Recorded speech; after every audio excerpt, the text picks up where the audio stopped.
Everyone, कैसे हैं आप सब। आई होप आप सब बहुत अच्छे होंगे। श्री शिवाय नमस्तुभ्यम, हर हर महादेव।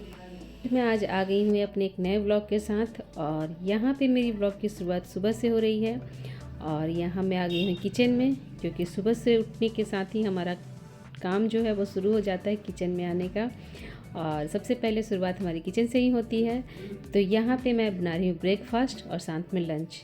तो ब्रेकफास्ट हम लोग का है और लंच मेरे हस्बैंड का है, क्योंकि वो लंच अपने ऑफिस लेकर जाएंगे, तो उनके लिए मैं लंच तैयार कर रही थी। और यहाँ सुबह सुबह उठने के साथ ही हमारा सारा दिन जो है वो शुरू हो जाता है किचन में काम करते हुए। तो अभी मेरा नहाना वगैरह सब कुछ हो गया था, क्योंकि मैं आज थोड़ा जल्दी उठ गई थी और मैं नहा कर यहाँ पे आ गई थी। और यहाँ पे आज मैं बना रही हूँ सब्जी। तो आज मैंने बनाई है आलू और बीन्स की सब्ज़ी, और अभी मैं रोटी बना लूँगी। और आप सभी को हैप्पी मकर संक्रांति, क्योंकि ये जो व्लॉग मेरा है एक दिन पहले का है, लेकिन ये जाएगा संक्रांत के दिन ही, क्योंकि उसी दिन लाइव होगा।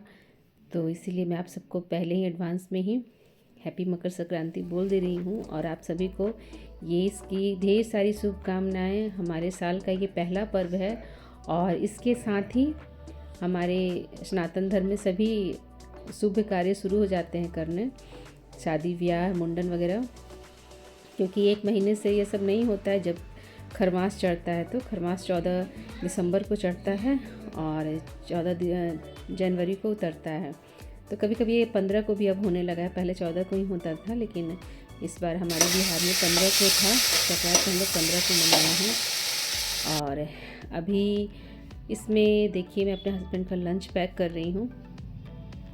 तो अभी विंटर सीज़न चल रहा है, तो काफ़ी सुबह उठने का मन नहीं करता है, बट सुबह उठने से एक अच्छा होता है कि काम सारा जल्दी जल्दी हो जाता है।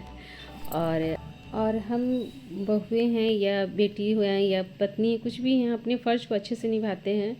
तो लगता है हमें कि हाँ चलो, हमारी जो परंपरा है एक दूसरे के आगे बढ़ती रहती है। तो जब हमारी मम्मी यहाँ होती थी, मेरी सासू माँ यहाँ पे रहती थी, अभी तो बाहर गई हुई हैं, फिर वो आ जाएंगे कुछ ही दिनों में।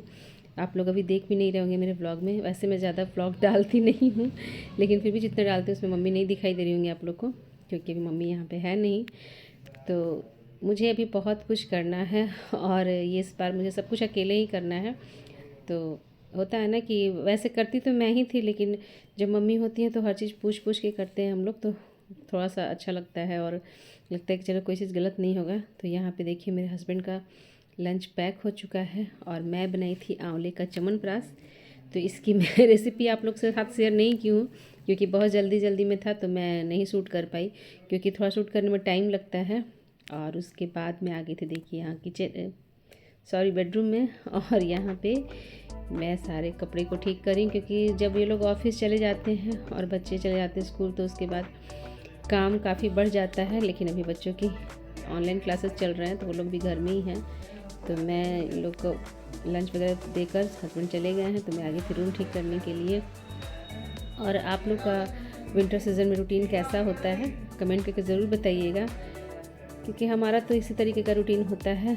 मैं सुबह में उठती हूँ 6 बजे, 5 बजे नहीं उठती हूँ, 6 बजे उठती हूँ और उसके बाद मेरा काम शुरू हो जाता है इस तरीके से। तो अभी आज मुझे बहुत कुछ बनाना भी है, जो कि इसीलिए मैं सारा काम अपना जल्दी जल्दी निपटा रही हूँ। और कितना अच्छा है जब इस तरीके से आदमी फास्ट फॉरवर्ड होकर काम करे, तो जिस तरह से वीडियो को हम लोग फास्ट फॉरवर्ड कर देते हैं। अब आ गया मकर संक्रांति और उसके लिए मैं जा रही हूँ बनाने लड्डू। तो ठंडी में ये लड्डू काफ़ी ही पसंद किया जाता है, और तब चलिए बनाते हैं लड्डू। तो आज मुझे बनाना है लड्डू और मैं आ गई हूँ किचन में लड्डू बनाने के लिए। और ये लड्डू बहुत ही फ़ायदेमंद होता है, ठंडी में अक्सर लोग बनाकर इसे खाते हैं। तो आज मैं आप लोग को बनाकर दिखाती हूँ, इसकी पूरी रेसिपी मैं आप लोगों के साथ शेयर करूँगी। तो यहाँ पे मैंने सबसे पहले कढ़ाई रख दिया गरम होने के लिए, और इसमें हमने लिया है अलसी का बीज, हमारे यहाँ इसे तीसी बोलते हैं। तो इसे हम ले लेंगे, फ्लैक्स है ये।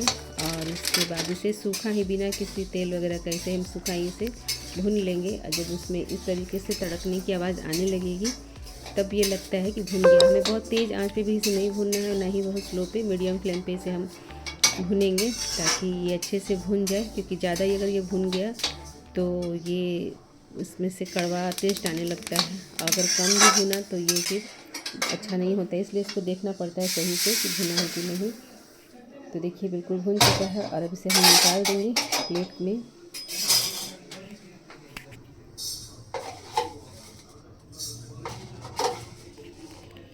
अब इसमें मैं डाल रही हूँ मेथी दाने। तो यहाँ पे मैंने लगभग 2.5 चम्मच मेथी के दाने लिए हैं।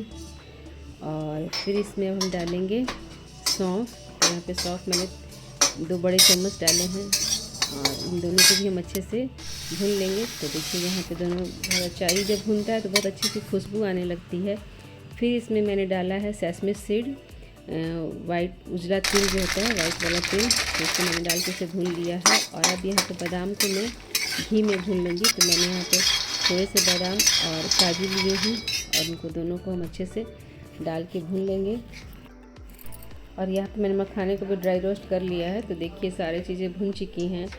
और अब एक तरफ मैं कढ़ाई चढ़ाकर उस पर घी डाला है मैंने, और यहाँ पे मैं घी में गेहूं के आटे डालूँगी। तो गेहूं का भी आटा आप ले सकते हैं या आप चावल का आटा भी ले सकते हैं, दोनों में ये बनता है। और फिर जितनी भी चीज़ें मैंने ड्राई रोस्ट किया है उनको हम पीस लेंगे। और ये फिर उसके बाद मैंने यहाँ रख दिया है गुड़ को गर्म करने के लिए, मतलब पिघलाने के लिए। और इसके में कोई चाशनी नहीं बनानी है, सिर्फ इसे हमें हल्का सा पिघलाना है। तो गर्म में डालते हैं पिघलने लगता है। और यहाँ पे मैं आ गई थी फिर हॉल में अपने ड्राइंग रूम में, और सारी सामग्री को मैंने रख लिया है, जो कि यहाँ पे तीसी है, तिल है, और सबको मैंने पीस लिया है। तिल को मैंने नहीं पीसा है, तिल को मैं ऐसे ही डालूँगी। और यहाँ पे है इलायची पाउडर। तो ये आटा जो भून के रखा था, अब इसमें हम एक एक करके सब चीज़ों को मिला लेंगे। तो देखिए पहले यहाँ पे मैंने डाला है इसमें मखाना, जो कि मैंने पीस लिया था। और फिर उसमें हम डाले हैं मेथी दाने और सौंफ।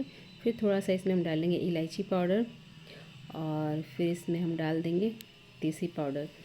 तो सबको अच्छे से डाल के हमें इसे पहले मिला लेना है, और उसके बाद इसमें हम गुड़ को ऐड करेंगे।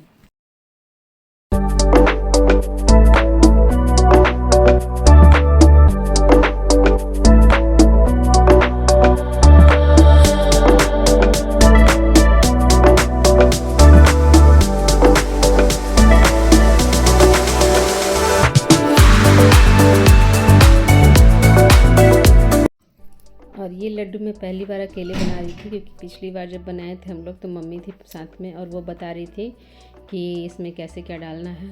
तो ये पहली बार था जो कि मैं अकेले बना रही थी। और फिर मेरी मम्मी भी बनाकर इस बार दी थी जब मैं मायके गई थी। तो वहाँ पे मैंने देखा था कि मम्मी कैसे कैसे बनाई हैं। तो यहाँ पे आके बनाई थी। और यहाँ पे गुड़ जो है उसको गर्म ही डालना है, ताकि वो अच्छे से बन सके, क्योंकि ठंडा हो जाएगा तो फिर वो सही से नहीं बन पाता है। तो यहाँ पे मैंने गुड़ को छान लिया, क्योंकि थोड़ी सी चीज़ गुड़ में होती है वो पानी में डालने के बाद कुछ कुछ होता है वो निकल जाएगा। और लास्ट में मैंने ये जो सेसमे सीड रखा था उसको हम अच्छे से इसमें मिला लेंगे। तो इससे काफ़ी अच्छा टेस्ट आता है। इसे हमने पीसा नहीं है, बिल्कुल साबुत ही से डालेंगे। और इसे गरम गरम ही बांधना होता है, नहीं तो ये फिर जल्दी अच्छे से बनता नहीं है। और ठंडी में तो और भी दिक्कत होती है, तुरंत ठंडा होने लगता है। तो यहाँ पे मैं बना कर दिखा रही थी, और उसके बाद हम लोग सबको ही मिलकर, हस्बैंड बच्चे मिलकर के लड्डू बना कर रखे हैं। तो काफ़ी टेस्टी सा ये लड्डू बना था, और बहुत ही फ़ायदेमंद भी है ये। तो आप भी ज़रूर बनाकर खाइएगा ठंडी में, और इस लड्डू का आनंद लीजिएगा। और उसके बाद ये दूसरे दिन था जब मैं सकरात अपने नंदों के घर भेज रही थी। और हमारे यहाँ नंदों को सकरात जाता है, तो यहाँ पे मेरी 3 ननद हैं जो यहाँ लोकल में रहती हैं। तो मैं उनके तीनों के घर भेज रही थी, और एक छोटी वाली हैं वो बाहर रहती हैं, तो उनके लिए भी